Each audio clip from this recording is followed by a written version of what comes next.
గురుగారు ఇప్పుడు మీరు సాహిత్యపరంగా మీరు ఎన్నో మెళకువలు చెప్పారు. మీరు చెప్పిన విధంగా ఒక పేపర్ చూడకుండా, మళ్ళీ తిరిగి చూడకుండా, మళ్ళీ దాన్ని చదవకుండా అసలు ఆ జ్ఞానం అపారమైన జ్ఞానం. అసలు అది మీకు ఎలా స్టార్ట్ అయింది? ఎలాగ మొదలైంది అసలు ఇంతటి? నేను అదే చెప్తాను. ఇప్పుడు అడవిలో మొక్కకి తోటమాల ఉండడు, కానీ అది అలా ఎదుగుతుంది. అలా ఒక ఏ గాలి తగిలితే ఆ గాలి, ఏ నీళ్లు తగిలితే ఆ నీళ్లు, అలా ఎటు పడితే అటు, ఏది పడితే అది చేసుకుంటూ పోయా నేను. అయితే చేసుకున్న ప్రతిదీ కూడా సక్సెస్ అయింది. నేను బోలెడంత పేరు తెచ్చుకున్నాను, బోలెడంత చేశానని నేను చెప్పను, కానీ విభిన్నంగా చేశాను, విలక్షణంగా చేశాను అనేక విషయాలు. ఇప్పుడు ఇందాక మాగాపురామణ గారి గురించి నేను చెప్పేటటువంటిది, రామలక్ష్మి గారు ఏమన్నా నేను ఎప్పటికప్పుడు రాసిస్తానని ఆమె అంత సుదీర్ఘ ప్రయాణం చేసినటువంటి ఒక వేత్త అట్ట చెప్తే, ఆమెను చూసి నేను కూడా నెల నెల రాసిస్తాను అని చెప్పి నేను చెప్పడం, ఆయన 2 రోజులు ఆలోచించి, ఏంటోనయ్యా మొత్తానికి నీ మీద నాకు కాన్ఫిడెన్స్గా ఉందయ్యా, సరే అలాగే కానీ అని చెప్తే రాసినటువంటి నవల దేవుడి లీల మనుషుల గోల. ఈ నవల రాయటం ప్రతి నెల మాసపత్రిక కాబట్టి ఏ నెల కాలం నేను రాసివ్వటం, ఏ నెల కాలం అది పబ్లిష్ అవటం, అది ఒక దాదాపు సగం కంటే కొంచెం ఎక్కువ అయిన తర్వాత ఎంఎన్ రావు గారు, ఎంఎస్కో పాకెట్ బుక్స్ అధినేత, సంస్థాపకుడు ఆయన. ఇప్పుడు ఎంఎస్కో పాకెట్ బుక్స్ ఎవరెవరో తీసుకుని ఏదేదో చేస్తున్నారు. ఆ రోజుల్లో ఎంఎన్ రావు గారు మహానుభావుడు. నేను నా జీవితంలో ఇంకొక విశేషం ఏంటంటే, నిత్యస్మరణీయులైన వాళ్ళు ఏ పుస్తకంలోనో, పేపర్లోనో లేదా ఫోటోల్లోనో చూసేటువంటి వాళ్ళందరితో నేను స్వయంగా కలిసా. వాళ్ళతో పాటు ప్రత్యక్షంగా కూర్చున్నా, వాళ్ళతో పాటు తిన్నా, వాళ్ళతో పాటు మంచినీళ్ళు తాగా, వాళ్ళతో పాటు ప్రయాణం చేశా. అటువంటి మహానుభావులు అవన్నీ చాలా చెప్పాలి మీకు. ఈ ఎంఎన్ రావు గారు నన్ను పిలిపించారు. లేకపోతే నేనే వెళ్ళి నమస్కారం అండి. నాకు ఏంటంటే ఎవరైనా గొప్పవాళ్ళు అని ఎక్కడన్నా బోర్డు కానీ ఏదైనా కనిపిస్తే అడ్రస్ వెంటనే వెళ్ళి నమస్కారం అండి, నా పేరు ఆలపాటి అని చెప్పుకోవడం నాకు అటు అలవాటు. అలా జరిగిన ప్రతిసారి కూడా వాళ్ళు నన్ను చాలా దగ్గరగా చూశారు, దగ్గరికి తీసుకున్నారు. ఎంఎన్ రావు గారు, ఇట్లా మీది రూపవాణిలో సీరియల్ వస్తుంది కదా, అది పూర్తయిన తర్వాత నాకు ఇవ్వండి, నేను పబ్లిష్ చేస్తానన్నాడు. అప్పుడు ఎంఎస్కో బుక్స్ ఇంటింటా స్వంత గ్రంథాలయం అనేటువంటిది ఒక గొప్ప సూపర్ హిట్ స్కీమ్ అది. దానిలో పిడికెడ ఆకాశం గొల్లపూడి మారుతిరావు గారిది ఏంటి, హౌస్ సర్జన్ కొమ్మూరి వారిదేంటి, ఇలా అనేక మంది లబ్ధ ప్రతిష్ఠులైన రచయితలు పుస్తకాలు వచ్చాయి, నావల్స్. స్వాతిలో బాగా రాసేవారు వీళ్ళంతా నవల్స్ వచ్చాయి.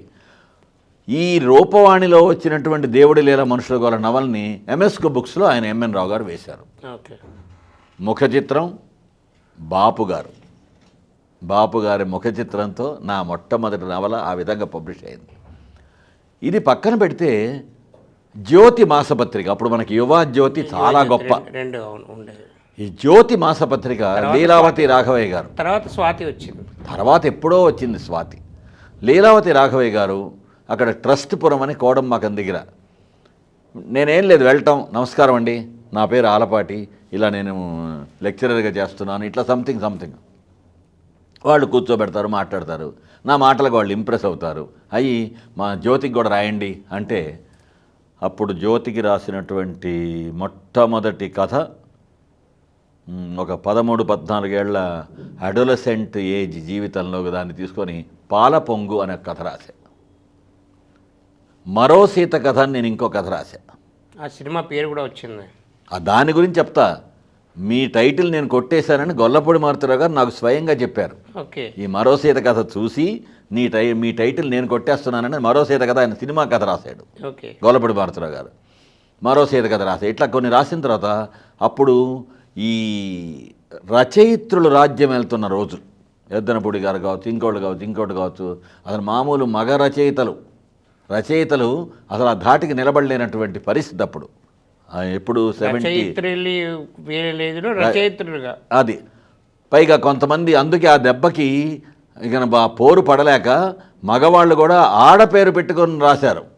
ఉదాహరణకి లల్లాదేవి, ఇటువంటివన్నీ కూడా కొంతమంది ఉన్నారు.